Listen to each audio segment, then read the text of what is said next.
Good morning students. आज आपल्याला नवीन chapter सुरू करायचं आहे. नवीन चॅप्टर आणि शेवटचं चॅप्टर आहे, that is environmental issues. Okay, easy आहे, सिम्पल चॅप्टर आहे.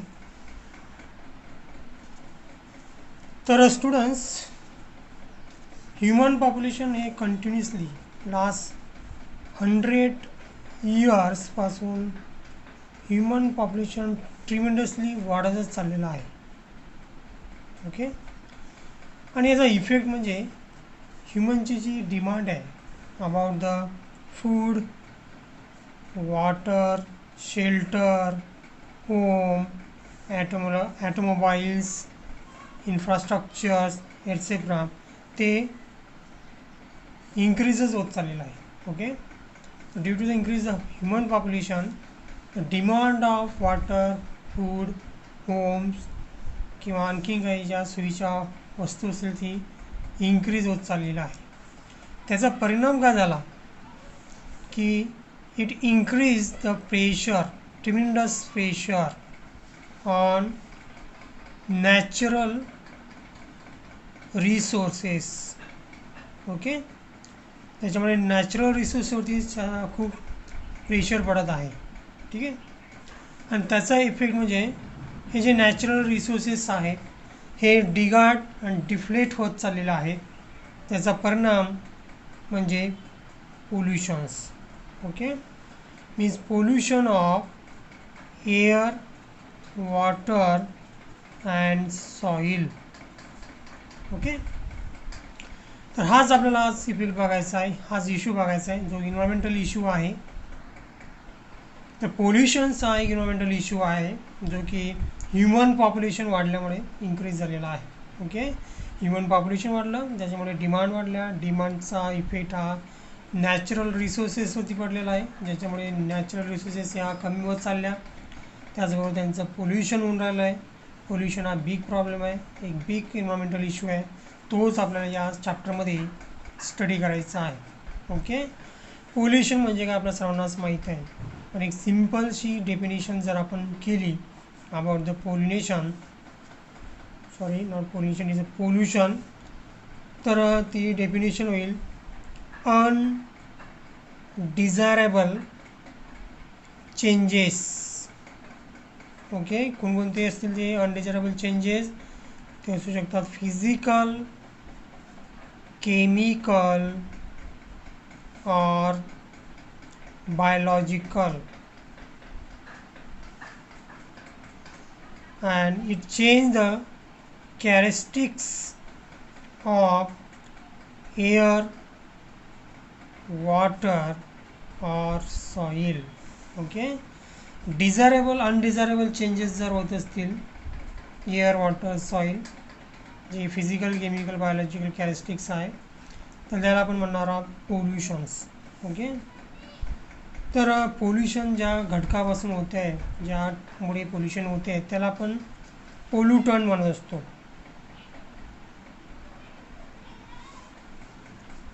ओके, तर पोल्युटंट म्हणजे काय? It is a agent.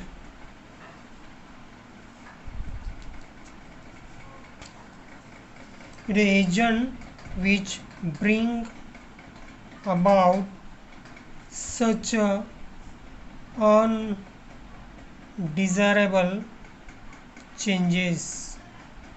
जो घटक हे अनडिझायरेबल चेंजेस घडून आणेल त्याला आपण म्हणणार आहोत पोल्युटंट. ओके, तर या पोल्युशनचा प्रॉब्लेम गव्हर्मेंटनी कंट्रोल करण्यासाठी काय केलेलं आहे, तर एक इन्व्हायरमेंटल ॲक्ट्स आणलेला आहे in the year of 1986. Okay, so for the control of pollution, government of India acts act किंवा आपण म्हणू शकतो has passes environmental act जो की 1986 मध्ये आलेला आहे. ठीक आहे, तर हे लक्षात ठेवायचं फार इम्पॉर्टंट आहे. ठीक आहे. तर कोणकोणत्या प्रकारचे पोल्युशन असू शकतात. Let's see the next topic, that is types of pollutions. Okay. General आपल्याला माहिती आहे की 3 प्रकारचे पोल्युशन्स आहेत, water, air and soil pollutions. Okay. म्हणजे on the basis of part of इन्व्हायरमेंट्स.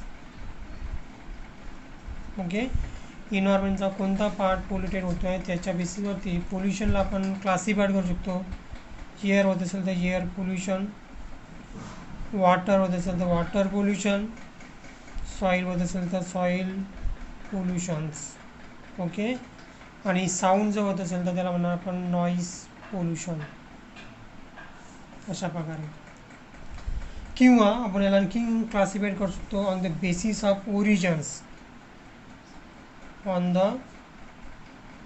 Basis of origin of pollutant. Okay.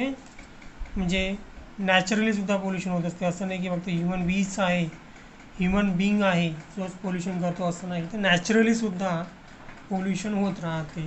Okay. म्हणजे pollen grain असेल, अल्गी असतील, त्यांच्या थ्रू सुद्धा पोल्युशन होते. तर त्याच्यामुळे आपण त्याला क्लासिफाईड करतो आहे नॅचरल पोल्युशन. आणि दुसरं आहे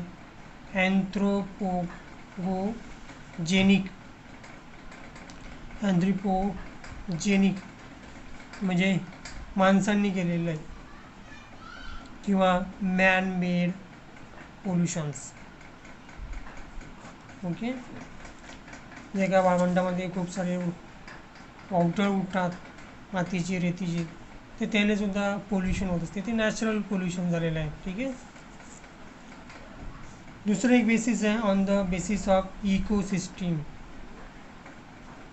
इकोसिस्टीमच्या बेसिसवरती जर आपण त्याला क्लासिफाईड केलं तर त्याला आपण 2 टाईपमध्ये क्लासिफाईड करू शकतो आहे. एक आहे बायोडिग्रेडेबल आणि दुसरं जे आहे ते नॉन बायोडिग्रेडेबल. ओके. डिग्रेडेबल म्हणजे जे सजीवाकडून किंवा लिव्हिंग थिंग्सकडून डिग्रेड होऊ शकते, डिकम्पोज होऊ शकते, अशा प्रकारचं पोल्युशन जर असेल तर that is a biodegradable. Okay.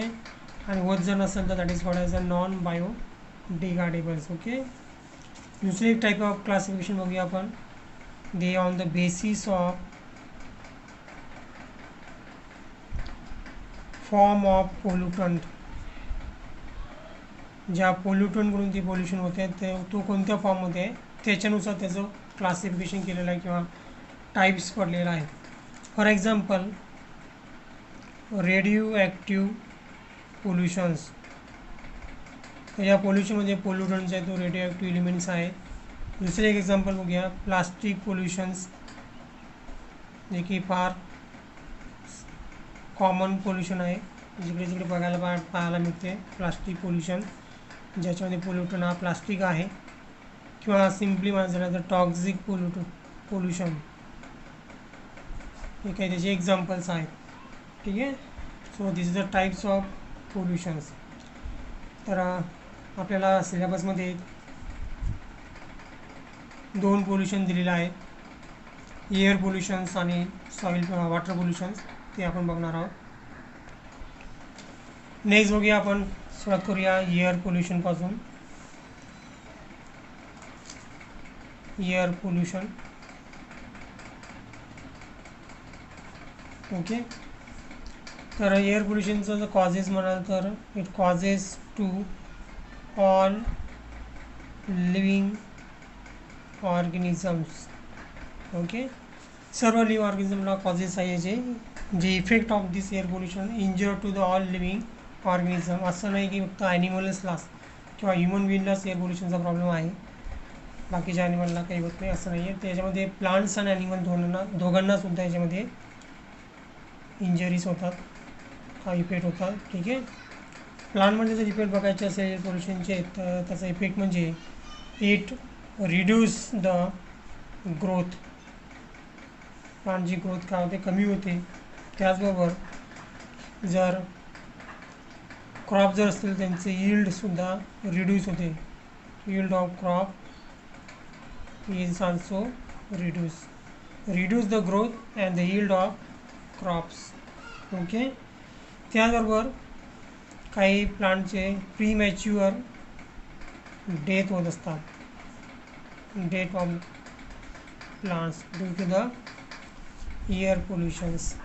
ॲनिमलमध्ये जर म्हणायचं झालं तर त्याचा इफेक्ट सर्वच बॉडीवरती होतो, पण mainly it affect the respiratory system of ॲनिमलवरती जास्त इफेक्ट होतो आहे. ठीक आहे. तर इफेक्ट जो पण प्रेझेंट आहे तो डिपेंड आहे त्याच्या पोल्युटंटवरती. कोणत्या प्रकारचं पोल्युटंटमुळे पोल्युशन्स होत आहे त्याच्यावरती त्याचा इफेक्ट डिटरमाइन होतो आहे. ठीक आहे. पण जर हार्मफुल म्हणलं तर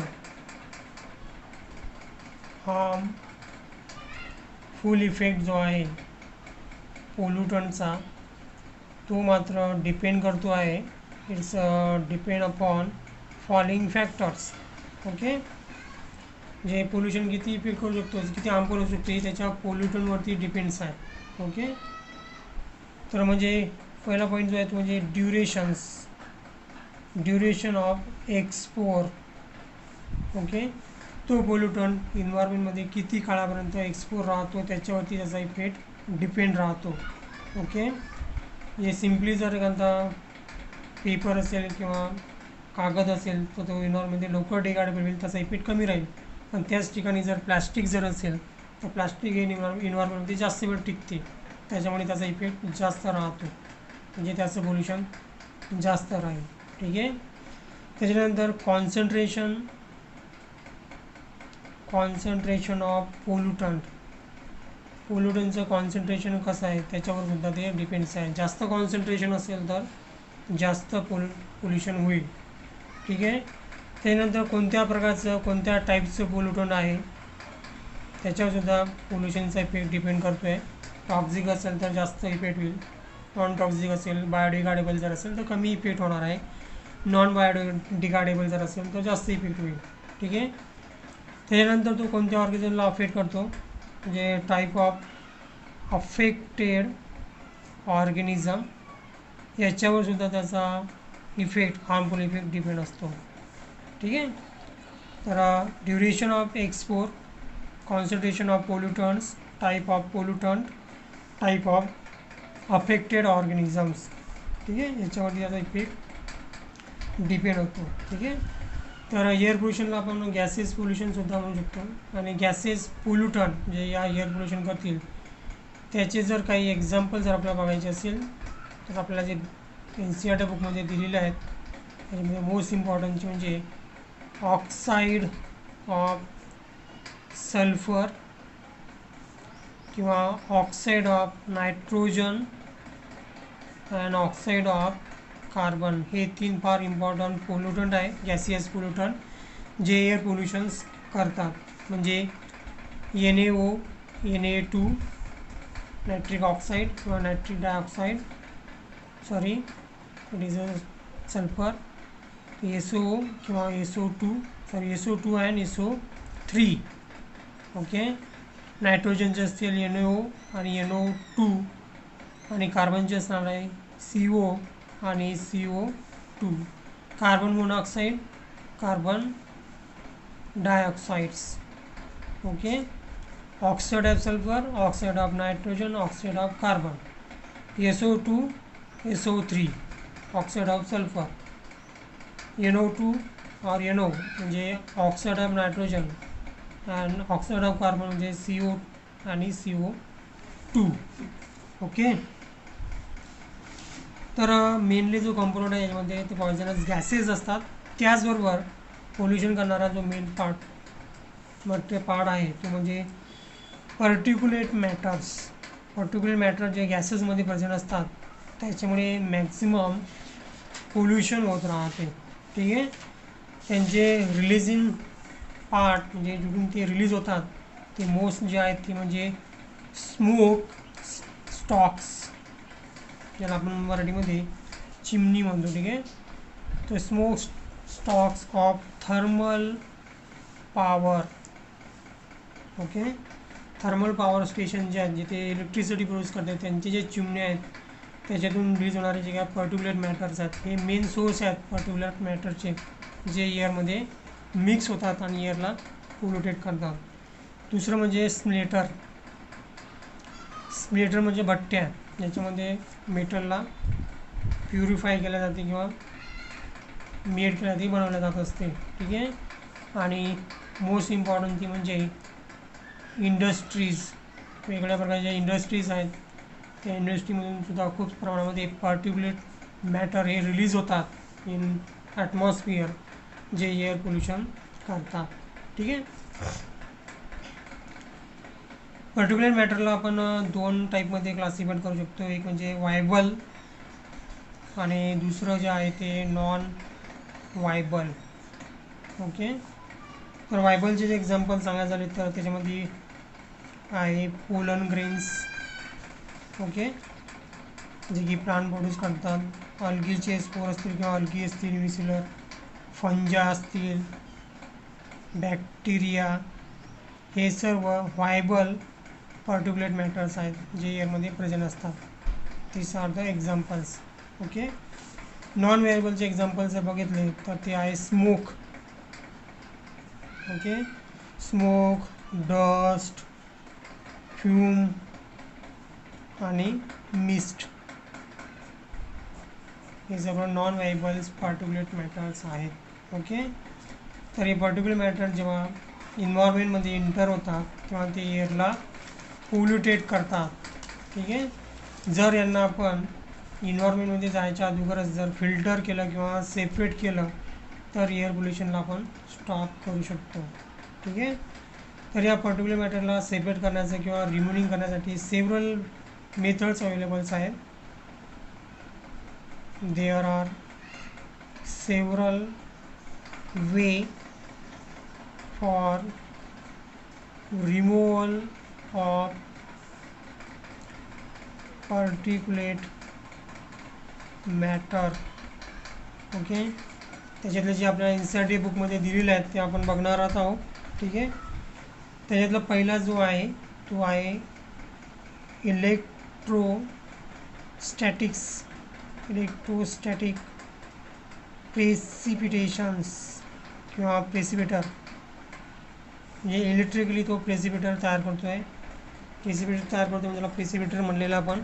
म्हणजे तो प्रेसिपिटेशन करतो आहे पर्टिक्युलेट मॅटर्सचं किंवा डस्ट पार्टिकल्सचं, ओके. आणि ही जी मेथड आहे to remove of the particulate matter ही जवळपास कॉमनली यूज केलेली मेथड आहे, ठीक आहे. कारण की या प्रेसिपिटरमधून जवळपास 99% डस्ट पार्टिकल रिमूव्ह केले जातात, ठीक आहे. तर कशा प्रकारे ते रिमूव्ह केले जातात तर या प्रेसिपिटरमध्ये इलेक्ट्रोड असतात, इलेक्ट्रोड वायर प्रेझेंट असतात, ठीक आहे.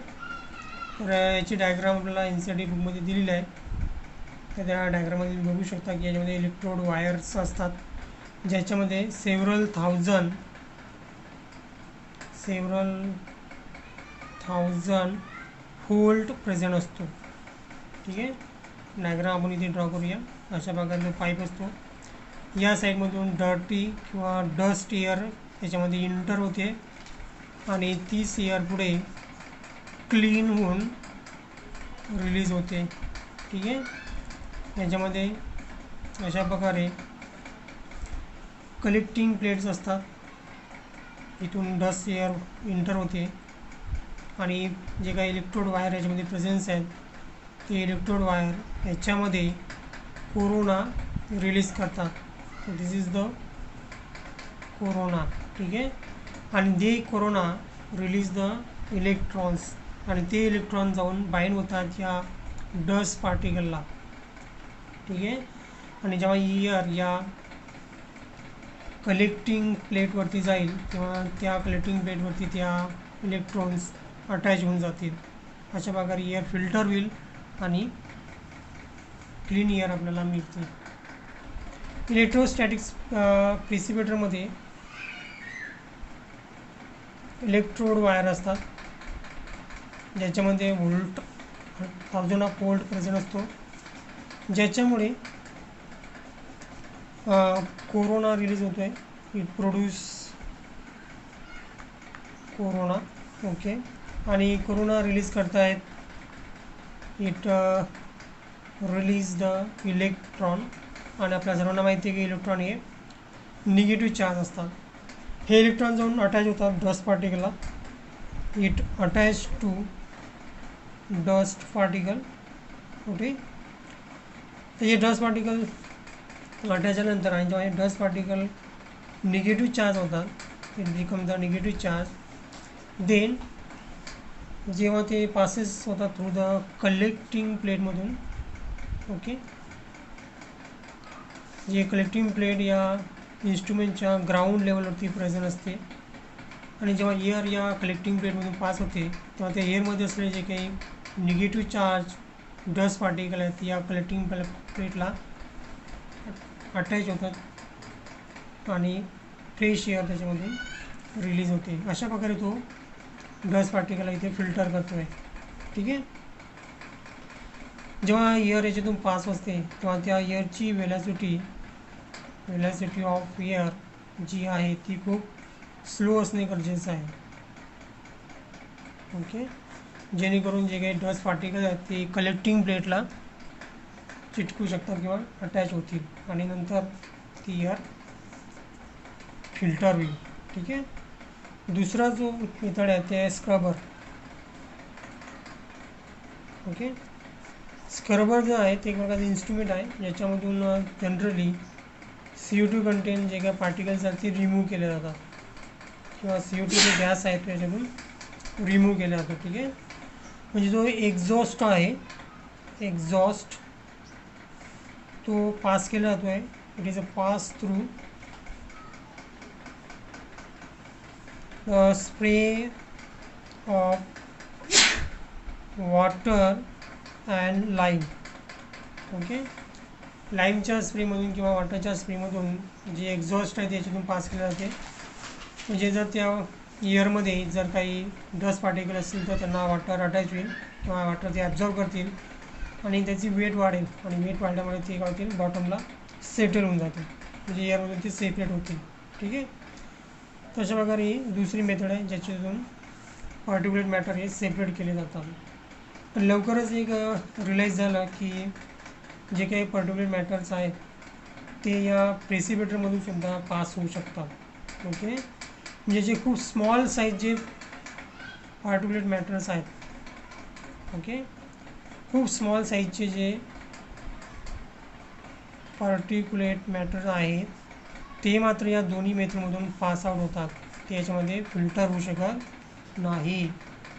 आणि हेच पार्टिक्युलेट मॅटर जे आहेत ते सर्वात जास्त डेंजरस आहेत. ओके.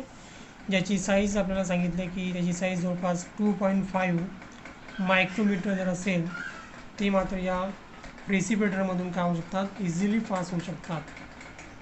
ओके. 2.5 मायक्रोमीटर किंवा त्याच्यापेक्षा कमी साईजचे जे काही पार्टिक्युलेट मॅटर असतील ते इझिली याच्यातून पास होऊ शकतात आणि हे सर्वात जास्त हार्म पोचवतात. हे created the great harm to human health. Okay. अशा प्रकारे कारण हे जे पार्टिक्युलेट मॅटर आहेत it penetrate the deep into the lungs किंवा इनहेल डीप इन लंग्समध्ये ते खूप आतपर्यंत पोहोचू शकतात ज्याच्यामध्ये जास्त इफेक्ट कॉजेस करतात आणि त्याचे कॉजेस आहे त्याचे इफेक्ट आहे breathing and respiration symptoms. Okay. त्याचबरोबर इरिटेशन्स हा एक सिम्टम्स आहे, इन्फ्लेमेशन्स. ओके. इन्फ्लेमेशन म्हणजे सूज येणे. ओके.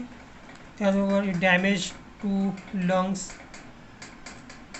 इट डॅमेज टू लंगला डॅमेजसुद्धा करू शकतात ते. आणि याचा सर्वांचा इफेक्ट म्हणजे प्री मॅच्युअर डेथ.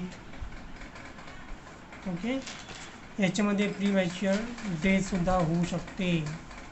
हे सर्व इफेक्ट आहे जर स्मॉल साईजचे जर पार्टिक्युलेट मॅटर जर बॉडीमध्ये एंटर होतील तर त्याचा इफेक्ट असा होऊ शकतो, जे की या दोन्ही प्रकारच्या मेथडमधून रिमूव्ह करता येत नाही.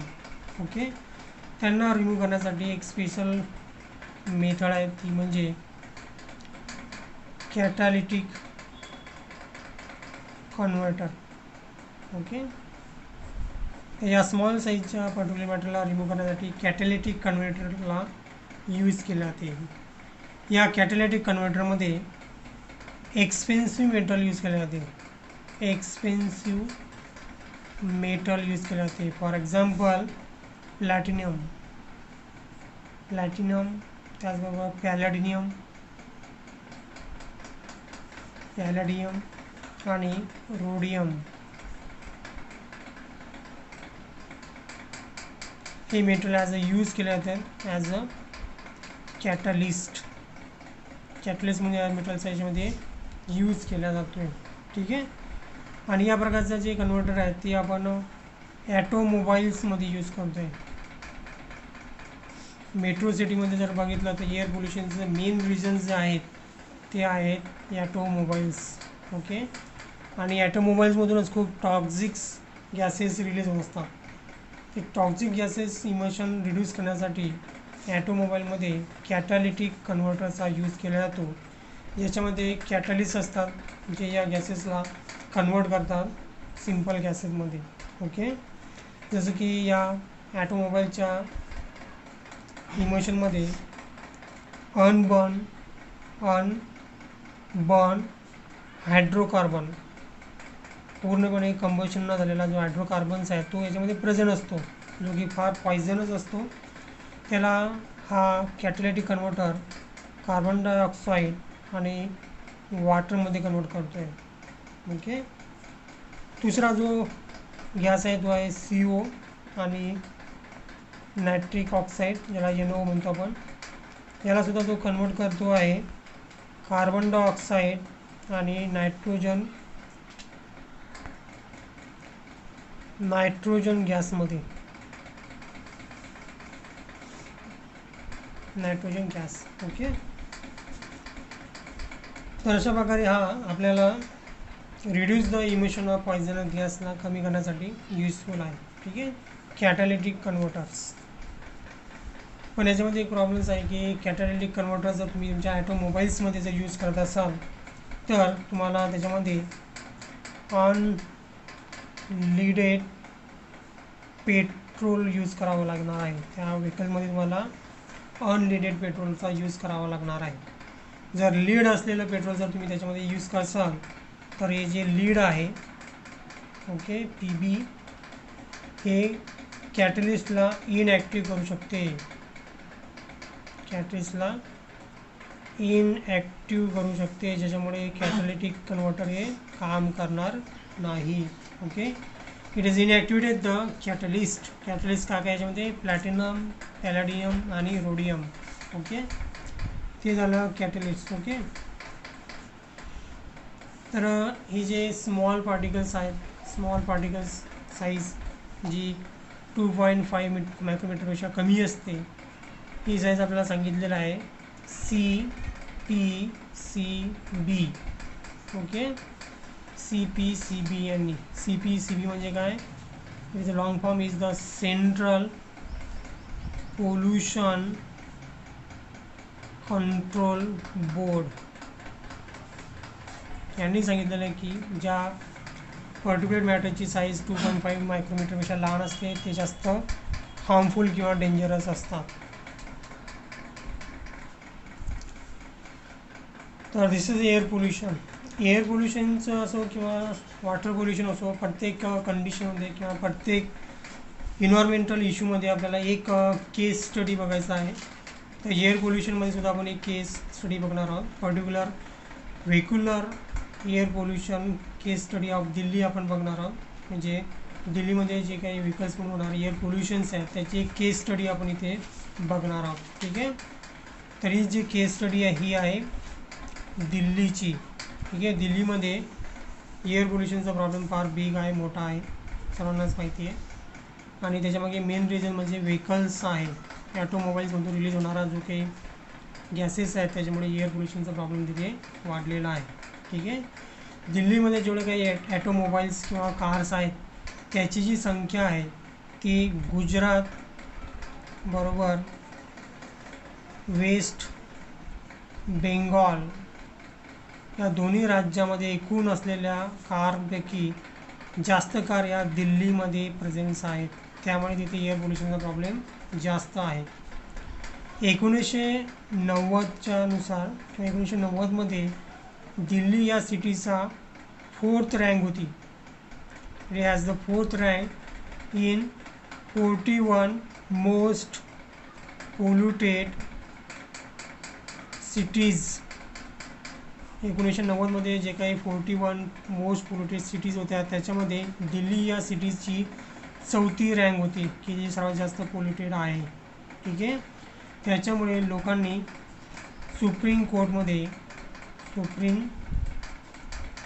कोर्ट ऑफ इंडिया इथे एक दावा फाईल केला होता ज्याला आपण पब्लिक इंटरेस्ट लिटिगेशन्स म्हणतो आहे अगेन्स्ट दिस पोल्युशन, म्हणजे PIL. ओके. पब्लिक इंटरेस्ट लिटिगेशन्स म्हणजे एक दावा सुप्रीम कोर्टमध्ये टाकला होता की दिल्लीमध्ये खूप पोल्युशन्स वाढलेलं आहे, त्याच्यामध्ये काहीतरी कारवाई करणं गरजेचं आहे. तेव्हा सुप्रीम कोर्टने तिथलच्या गव्हर्मेंटला काही डायरेक्शन्स दिल्या होत्या, काही सूचना दिल्या होत्या. ओके. टू द गव्हर्मेंट की याच्यावरती लवकरात लवकर काहीतरी कारवाई करण्यात यावी आणि हे पोल्युशन कंट्रोलमध्ये आणण्यात यावं. ओके. आणि त्यासाठी काही सुझावसुद्धा त्यांनी दिले होते. त्याच्यातला एक सुझाव होता की जे काय पब्लिक ट्रान्सपोर्ट आहे, द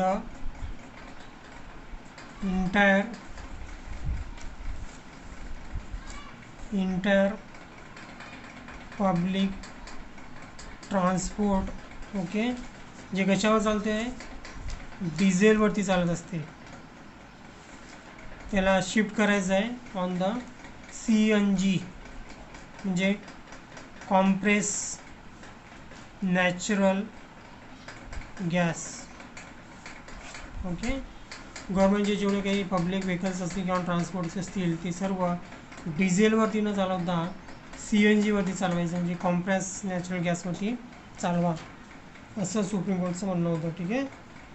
तर 2002च्या एंडिंगपर्यंत गव्हर्मेंटने सर्व जे काही व्हेकल्स आहेत ते डिझेलवरून नॅचरल गॅसेसवरती कन्वर्ट केलेले आहेत. ठीक आहे. आणि CNGला चूज करण्याचं मागे काय रिझन असेल, त्याच्यामध्ये रिझन्स आहे. तर CNGला आपण काय चूज केलेलं आहे, कारण की पहिला जो याचा बेनिफिट आहे तो म्हणजे हा पूर्णपणे बर्न होतो आहे, बर्न मोस्ट इफिशियंटली. ओके. म्हणजे जसं की पेट्रोल असेल, डिझेल असेल, ते पूर्णपणे बर्न होत नाही, त्याच्यामध्ये जास्त गॅसेस रिलीज होतात, ते मी पॉयझनस गॅसेस तयार होतात सल्फर कंटेन असल्यामुळे. ठीक आहे.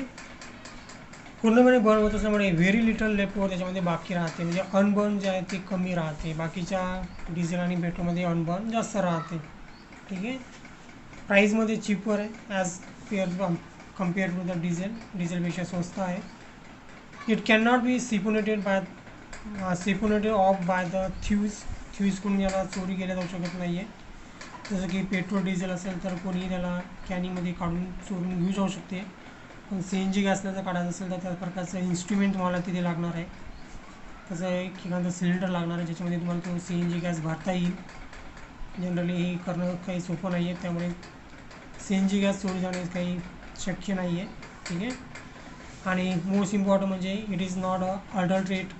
ओके. जसं की पेट्रोल डिझेलमध्ये भेसळ केली जाऊ शकते, पण CNG गॅसमध्ये भेसळ होऊ शकत नाही आहे, त्यामुळे आपण CNGला ॲज अ चूज केलेला आहे. ठीक आहे, आज डिझेलच्या किंवा पेट्रोलच्या ठिकाणी आपण CNGला त्याच कारणामुळे चूज केलेला आहे. पण याच्यामध्ये सुद्धा एक मेन प्रॉब्लेम्स आहे की it is a difficult to lay down the pipelines. Okay, CNGचे स्टेशन जे असतील किंवा जे काही पंप असतील तिथपर्यंत जे काही पाईपलाईन करायची असते ती थोडी करणे डिफिकल्ट आहे. हा एक जर प्रॉब्लेम सोडला तर CNG is the best option on the petrol or diesels. Okay, तर इथं झालेच आहेत. त्याचबरोबर जर आपल्याला पोल्युशन जर कमी करायचं असेल फ्रॉम द ॲटोमोबाईल्स किंवा व्हेकल्समधून, तर ते रिड्यूस करण्यासाठी आणखी काही ऑप्शन्स आपल्याकडे आहेत. त्याच्यातला पहिला म्हणजे phase out the old vehicles. जुने जे काही वाहन असतील ते आपल्याला बंद करावे लागतील. सेकंड आहे यूज अनलिडेड पेट्रोल. लीड नसलेलं पेट्रोल यूज करायचं आहे व्हेकलमध्ये, त्याच्यामुळे कमी पोल्युशन होणार आहे. त्याच्यानंतर use low sulphur content petrol and diesel. Okay, ज्या पेट्रोल डिझेलमध्ये सल्फर कमी असेल तेच पेट्रोल आपल्याला यूज करायचं आहे in the vehicles. And use catalytic converters. Okay, आपल्या ॲटोमोबाईल्समध्ये कॅटॅलिटिक कन्व्हर्टर बसून यायचं आहे, जेणेकरून जो काही गॅस रिलीज होणार आहे तो फिल्टर होऊन इन्व्हायरमेंटमध्ये किंवा ॲटमॉस्फिअरमध्ये रिलीज होईल. म्हणजे जे काही पॉयझनस गॅसेस आहेत ते याच्यामधून फिल्टर होतील. ठीक आहे, त्याचबरोबर मोस्ट इम्पॉर्टंट जे आहे ते म्हणजे applications of stagnant pollution level norm. Norm म्हणजे रूल्स किंवा लॉज. ओके, पोल्युशन पसरू नये यासाठी जे काही कायदे किंवा कानून केलेले आहेत ते आपण सर्वांनी पाळले पाहिजेत. त्याच्यामुळे सुद्धा आपण पोल्युशन रिड्यूस करू शकतो. ठीक आहे, आणि ती पाळण्यासाठी गव्हर्नमेंटने एक नवीन ॲटो फ्यूल पॉलिसी आणलेली आहे. Okay, auto fuel policy by government of India. Okay, importance आहे, याच्यावरती बरेच क्वेश्चन्स आलेले आहेत. ठीक आहे, तर कोणकोणती पॉलिसी आहे, तर या पॉलिसीनुसार reduce sulphur and aromatic hydrocarbon content in diesel and petrol. या पॉलिसीनुसार पेट्रोल आणि डिझेलमधला सल्फर आणि ॲरोमॅटिक हायड्रोकार्बन कंटेन जो आहे तो कमी करायचा आहे, रिड्यूस करायचा आहे, याच्यामुळे पोल्युशन कमी होईल. ठीक आहे, तर त्यासाठी गव्हर्नमेंटने vehicular emission norms. Okay, norms म्हणजे काय, लॉ आणलेला आहे in the year of 2000 in India. Okay, vehicular emission norms म्हणजे व्हेकल्समधून किती प्रमाणामध्ये पोल्युशन बाहेर होते आहे किंवा पोल्युटंट बाहेर पडत आहे त्याला कंट्रोल करणारा हा लॉ आहे, ज्याला व्हेक्युलर इमिशन्स नॉर्म्स म्हणतात, जो भारताने 2000 भारतामध्ये लागू केलेला आहे. जो युरोचा जो नॉर्म्स आहे, युरो म्हणजे युरोपियन जो नॉर्म्स आहे त्याच्याशी खूप रिलेटेड किंवा सारखा आहे, बिलकुल सेम आहे. ठीक आहे, म्हणजे युरोपियन कंट्रीने जे काही व्हेकल्सपासून मिळणारे जे काही पोल्युशन आहेत त्याला कंट्रोल करण्यासाठी जो लॉ आणलेला आहे तो लॉ आणि भारताचा लॉ जवळपास सारखाच आहे. ओके, तसाच लॉ भारतामध्ये गव्हर्नमेंट ऑफ इंडियाने 2000 आणलेला आहे.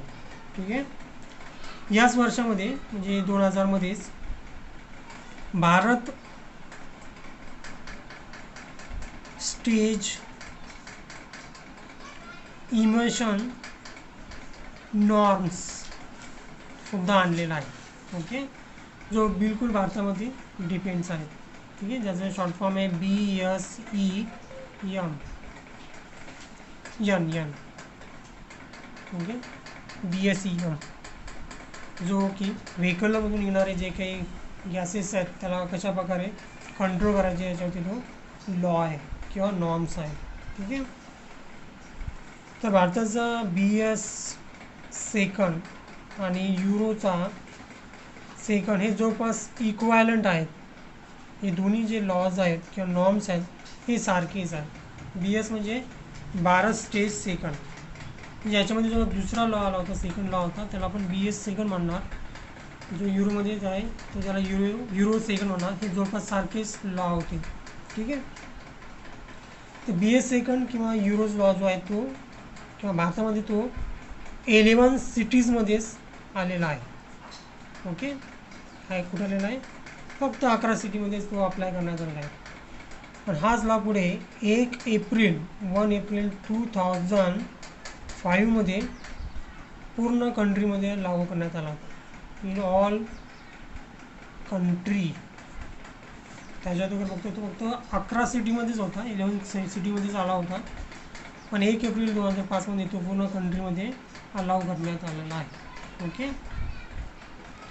त्याच्यानंतर आला BS थर्ड. ओके. तो सुरुवातीला फक्त 11 सिटीमध्येच आला होता. पण नंतर 1 एप्रिल किंवा 1 एप्रिल 2010 मध्ये पूर्ण कंट्रीजमध्ये अलाव करण्यात आलेला आहे BS थर्ड. ओके. आणि 2017 मध्ये BS 4 हा चौथा नॉर्म्स आलेला आहे. BS 4 norms. ओके. तर BS 4 नॉर्म्स आणि युरो थर्ड यांच्यावरून. ओके. सो अकॉर्डिंग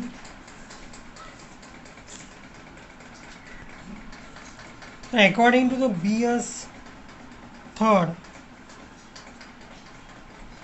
ओके, जे सल्फर कंटेन असेल इन द पेट्रोल और डिझेल जे असायला पाहिजेत 115 ppm इन पेट्रोल. ओके.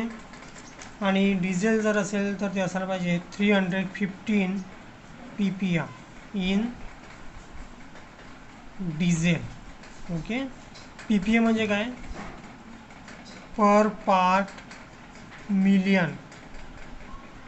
म्हणजे 1 मिलियनमध्ये 115 एवढं सल्फर असायला पाहिजे पेट्रोलमध्ये आणि 315 असायला पाहिजे डिझेलमध्ये. ठीक आहे. ते त्यांनी ठरवून दिलं होतं. याच्यापेक्षा जास्त त्या पेट्रोल डिझेलमध्ये नसायला असेल तर ते अलाउ केले जाणार नाही. ओके. आणि ॲरोमॅटिक हायड्रोकार्बन जे आहे जे खूप पॉयझनस असतात हे असल्याला पाहिजे जस्ट 42% इन फ्यूल. कोणत्याही फ्यूलमध्ये ॲरोमॅटिक हायड्रोकार्बनचं पर्सेंटेज हे फक्त 42% असायला पाहिजे. हे सर्व आपल्याला दिलेलं आहे BS थर्ड आणि युरो थर्ड या 3 नॉर्म्समध्ये आपल्याला सांगितलेलं आहे. ठीक आहे. तर आपण युरोचा सुद्धा नॉर्म्स फॉलो करतो आहे आणि भारताचा सुद्धा नॉर्म्स आपण फॉलो करतो आहे.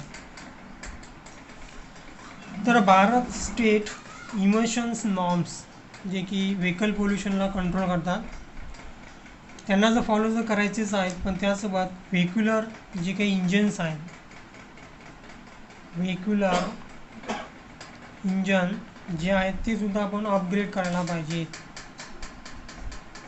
ओके. जसं आपण आपले मोबाईल अपग्रेड करतो की नाही, जुना मोबाईल झाला की आपण नवीन मॉडेलचा नवीन जनरेशनचा 4G 3Gचा मॉडेल आपण विकत घेतो आहे. त्याच्या प्रकारे हे सुद्धा त्यांनी सजेस्ट केलेलं आहे की इंजनसुद्धा अपग्रेड व्हायला पाहिजेत म्हणजे पोल्युशन कमी होऊ शकते. ठीक आहे. तर 1 एप्रिल 2016 पर्यंत BS 4 या टाईपचं इंजन चालत होतं. ठीक आहे. पण 2017 पासून BS 4 हे पूर्ण जगामध्ये अलाव करण्यात आलं. ठीक आहे. पूर्ण कंट्रीमध्ये, नॉट जगामध्ये, पूर्ण कंट्रीमध्ये BS 4ला अलाव करण्यात आलं. ठीक आहे. ज्यांच्या व्हेकलमध्ये BS 3 हे जे इंजन असेल ते मात्र ती व्हेकलला परमिशन नाही आहे किंवा त्याच्या RTOGपासून त्याची होणार नाही. ठीक आहे.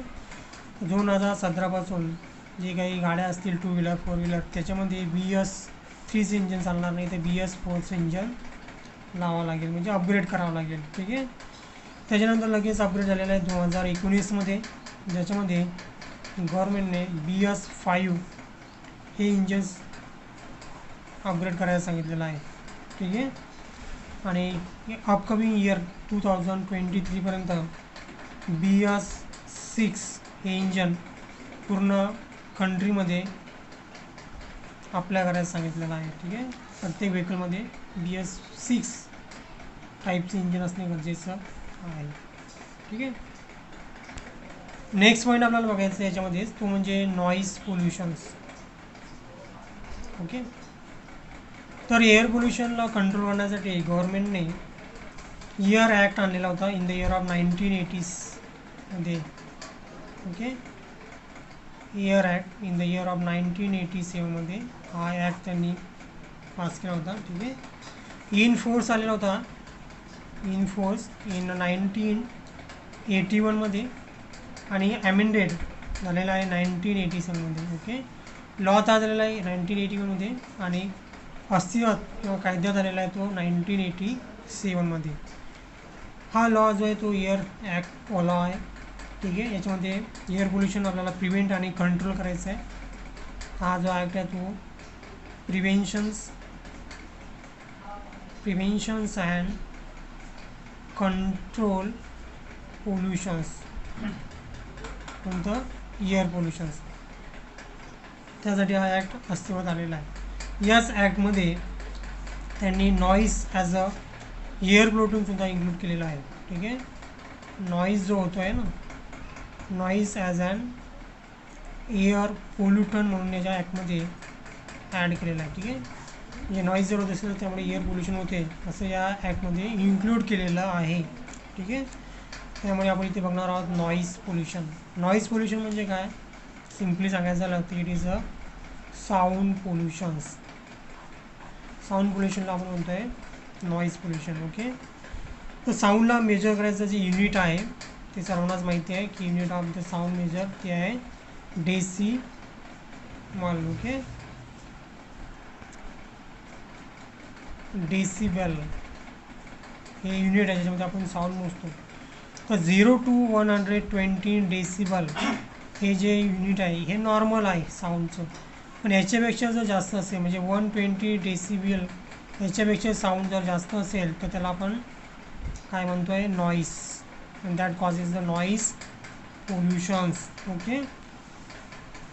तर नॉईज पोल्युशन म्हणजे काय, याची जर डेफिनेशन करायची झाली याची डेफिनेशन होऊ शकते simply undesirable high level of sound, undesirable high level of sound. It causes psychological and physiological disorder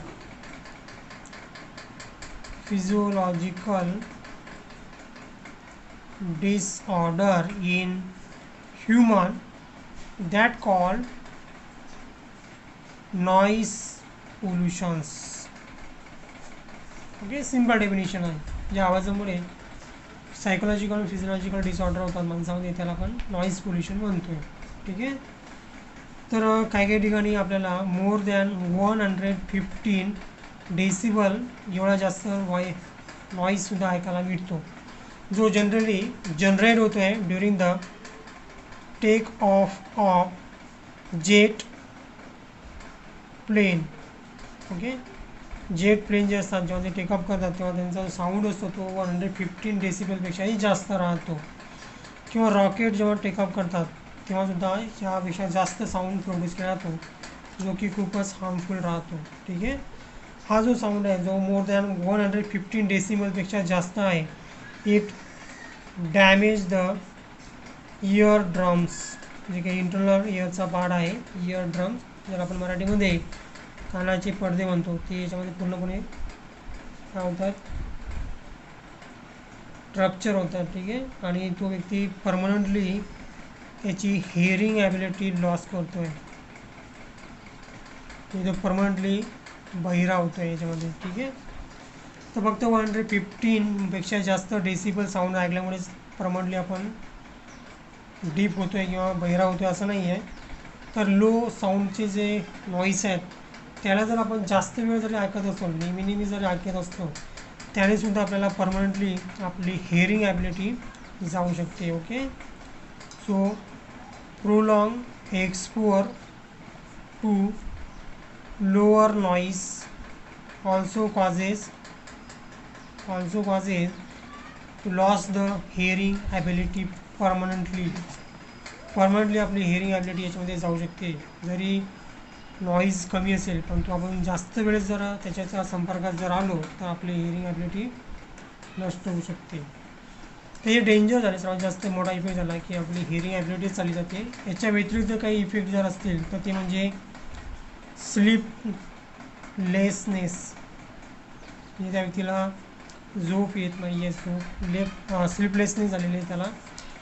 त्यानंतर इन्क्रीज द हार्ट बीट, जे की हार्टचा प्रॉब्लेम असलेले जे काही पेशंट असतील त्यांच्यासाठी खूप डेंजरस असतात, त्यांची हार्टबीट वाढू शकते.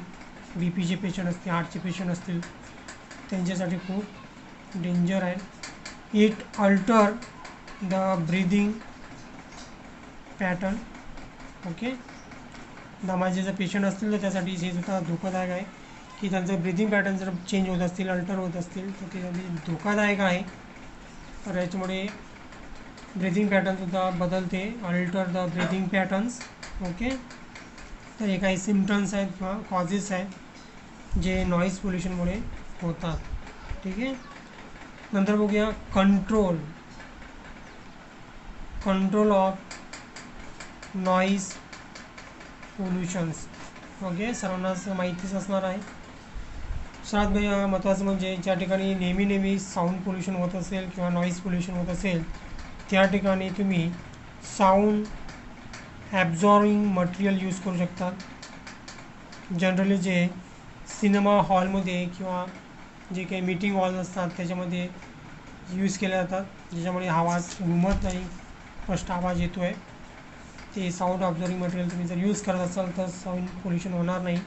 किंवा by muffling noise. Okay, muffling noise. Okay, यानेसुद्धा साऊंड कमी होऊ शकतो आहे. त्याच्यानंतर फॉलो द लॉस नॉईज पोल्युशनवरती जेवढे काही लॉज किंवा नॉर्म्स असतील ते सर्व फॉलो करायचे आहेत किंवा ते लॉज जे आहेत ते कडक करायचे आहेत, म्हणजे ते लोक त्याला फॉलो करतील. त्याच्यानंतर delimitations of horn free area. Delimitations of horn free zone area ना म्हणता आपण त्याला झोन म्हणूया. Zone around the hospital and school. Okay, हॉस्पिटलमध्ये पेशंट असतात, हार्ट पेशंट असतील किंवा दमाचे पेशंट असतील किंवा स्कूलमध्ये लहान मुलं असतात त्यांच्यासाठी छोटासुद्धा नॉईज पोल्युशन हा घातक असू शकतो. त्यामुळे तो जो एरिया तो हॉर्न फ्री झोन म्हणून डिक्लेअर केला पाहिजे. म्हणजे त्या एरियामध्ये हॉर्न वाजवायला बंदी असायला पाहिजे, जेणेकरून तिथे नॉईज पोल्युशन होणार नाही. हा सुद्धा एक प्रकारचा कंट्रोल आहे. ओके, तर क्रॅकर्स असतील किंवा लाऊड स्पीकर जे असतील तर त्यांना आपण लिमिटेशन द्यायला पाहिजेत की ते लो लेवल साऊंडमध्येच असले पाहिजेत, त्यांची साऊंड लेवल कमी असली पाहिजेत. अशाच प्रकारच्या स्पीकरला किंवा क्रॅकर्सला आपण अलाउ केलं पाहिजे. ठीक आहे, हे काही उपाय आहेत ज्याच्यावरती आपण नॉईज पोल्युशन कंट्रोल करू शकतो. ठीक आहे, तर आज आपण एअर पोल्युशन आणि नॉईज पोल्युशन हे दोन टॉपिक घेतलेलं आहे. न्यू व्हिडिओमध्ये आपण बघूया वॉटर पोल्युशन्स. ठीक आहे, पॉईंट खूप इझी आहे, जास्त रीडिंग केल्यानंतर तुमच्या चांगल्या प्रकारे लक्षात येईल. ठीक आहे.